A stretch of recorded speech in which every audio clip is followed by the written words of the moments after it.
ఈ టెంపుల్స్ అనేది commercial aspect లో చూస్తే ఆ టెంపుల్స్ ని కమర్షియల్ సెంటర్స్ గా మార్చింది ఎవరు? మీరు, నేను కాదు. ఆలయంలో ఉండే అర్చకులు, పురోహితులు కాదు. గుడిని కమర్షియల్ చేసేస్తుంటే ఈ డబ్బంతా అర్చకుడు తినాలి, అర్చకుడు తినట్లా. కానీ మనం ఏదైతే కమర్షియల్ సెంటర్స్ కావనుకుంటున్నామో ఆ చర్చిలోకి వెళ్తే దశంభాగాలు ముక్కుపిండి వసూలు చేస్తారు. నువ్వు దశంభాగం అయిపోతే నువ్వు క్యాన్సర్ వచ్చిపోతావు, లేకపోతే ఎయిడ్స్ వచ్చిపోతావు అని శాపనార్థాలు పెడతారు. ఆ దశంభాగాలన్నీ పాస్టర్ తింటున్నాడండి, గవర్నమెంట్ బోట్ల. అది కమర్షియల్ గా ఎవరికి అనిపించట్లేదు. ఇక్కడ గుళ్ళోకి వస్తే టికెట్ డబ్బులు ముక్కుపిండి వసూలు చేస్తున్నారు లెక్కలు కట్టి. కానీ కానుక అర్చకుడు డిమాండ్ చేయడు. ₹10 వేసినా తీసుకుంటాడు, 500 వేసినా తీసుకుంటాడు. కానీ అర్చకుడు మాత్రం కమర్షియల్ గా కనిపిస్తాడు. అదే మసీదుకి వెళ్తే 2.5% జకాత్ కట్టాలి. ఆ జకాత్ డబ్బులు కూడా మనకి ఎప్పుడు కమర్షియల్ అనిపించదు. మన గుడి ఎందుకు కమర్షియల్ అనిపిస్తుంది? బికాస్ ఈ ప్రభుత్వాల కబ్జాలో ఉంది కాబట్టి. విడిచిపెట్టండి మా ఆలయాలు ఇప్పటికిప్పుడు విడిచిపెట్టాలి అంటే విడిచిపెడితే ఏం చేసుకోవాలో తెలియని కాంప్లికేషన్స్ హిందువుల చుట్టూ పెట్టేశారు. అది మళ్ళీ పెద్ద టాస్క్. కానీ చాలా మంది హిందువులు ఏమంటారంటే ఇప్పుడు దేవాదాయ శాఖ విడిచిపెడితే మాత్రం మనం మెయింటైన్ చేసుకోగలం అంటారా? ఇష్యూస్ లేవంటారా?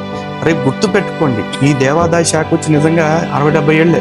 కానీ అంతకు లక్షల సంవత్సరాల నుంచి అద్భుతంగా మన ఆలయాల్ని మనమే నిర్వహించుకున్నాం. అప్పుడు నిర్వహించుకున్న మనం ఇప్పుడు నిర్వహించుకోలేమేమో అనే భయం ఎందుకు వస్తుంది?